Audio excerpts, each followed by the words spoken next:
নমস্কার বন্ধুরা, আজকের ভিডিওটির প্রথম আপডেটটি হলো কলকাতা মেট্রোর অরেঞ্জ লাইন সংক্রান্ত রয়েছে বেশ কিছু গুরুত্বপূর্ণ আপডেট, যা এক এক করে আলোচনা করব আজকের এই ভিডিওটিতে। সেই সঙ্গে আজকের ভিডিওটির বোনাস দুটি আপডেটের প্রথম আপডেটটি হলো পূর্ব নির্ধারিত কর্মসূচি মেনেই লক্ষ্মীবারে হাওড়া থেকে পথ চলা শুরু করল পুরী হাওড়া বন্দে ভারত এক্সপ্রেস। দিল্লি থেকে ভার্চুয়ালি বন্দে ভারত এক্সপ্রেসের উদ্বোধন করলেন প্রধানমন্ত্রী নরেন্দ্র মোদী। দিল্লির পাশাপাশি বন্দে ভারতের উদ্বোধনী অনুষ্ঠানের আয়োজন করা হয়েছিল হাওড়া স্টেশনেও।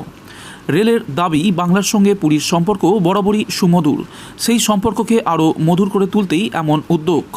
এর ফলে খুব সহজেই বাংলার পুরীপ্রেমীরা সে রাজ্যে ঘুরতে যেতে পারবেন। হাওড়ার উদ্বোধনী অনুষ্ঠানে উপস্থিত ছিলেন দক্ষিণ পূর্ব রেলের জিএম অর্চনা যোশী, হাওড়ার ডিআরএম মনীষ জৈন, হাওড়ার সাংসদ প্রসূন বন্দ্যোপাধ্যায় সহ রেলের উচ্চপদস্থ কর্তারা।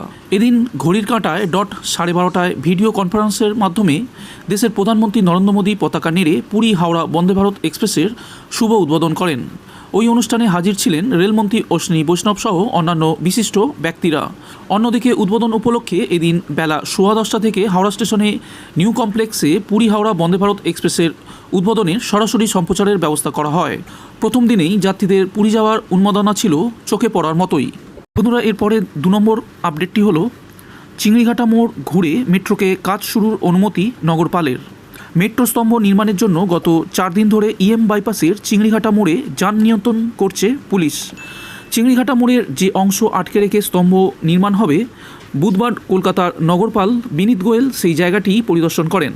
রাস্তার প্রায় 64 বর্গমিটার অংশ আটকে রাখার ফলে যান চলাচল অসুবিধা হচ্ছে কিনা তাও খতিয়ে দেখেন তিনি। সূত্রের খবর, সব খতিয়ে দেখে নগরপাল মৌখিকভাবে মেট্রো রেলকে ওই কাজ শুরু করার অনুমতি দিয়েছেন। নিউ গড়িয়া থেকে বিমানবন্দর মেট্রোর জন্য চিংড়িঘাটা মোড়ে উত্তর থেকে দক্ষিণ রাস্তার মাঝখানে 318 নম্বর স্তম্ভ তৈরি হবে। মেট্রো রেল ওই রাস্তার দুদিক চওড়া করেছে আগেই। দুদিকে তৈরি হয়েছে ফুটপাত। শর্টলেকের দিকের খালের ওপরে বানানো হয়েছে সেতু। রাস্তার মাঝখানে 64 বর্গমিটার অংশ আটকে ওই স্তম্ভ তৈরি করা হবে। এর জেরে দুদিকের রাস্তা অংশ ঘিরে শনিবার থেকে যান নিয়ন্ত্রণ করছে পুলিশ।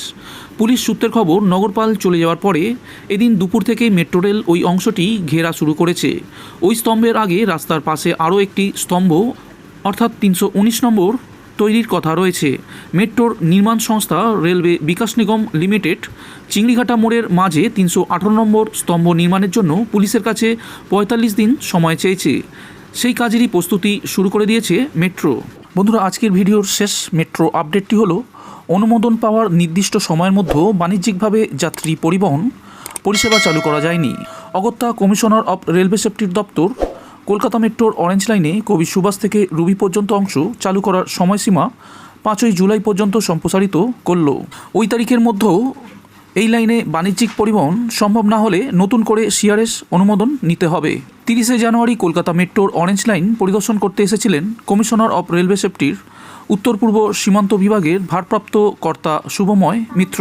পরিদর্শনের কয়েকদিন পর 7ই ফেব্রুয়ারি সিআরএস থেকে অনুমোদন আসে অরেঞ্জ লাইনে বাণিজ্যিকভাবে যাত্রী পরিবহনের।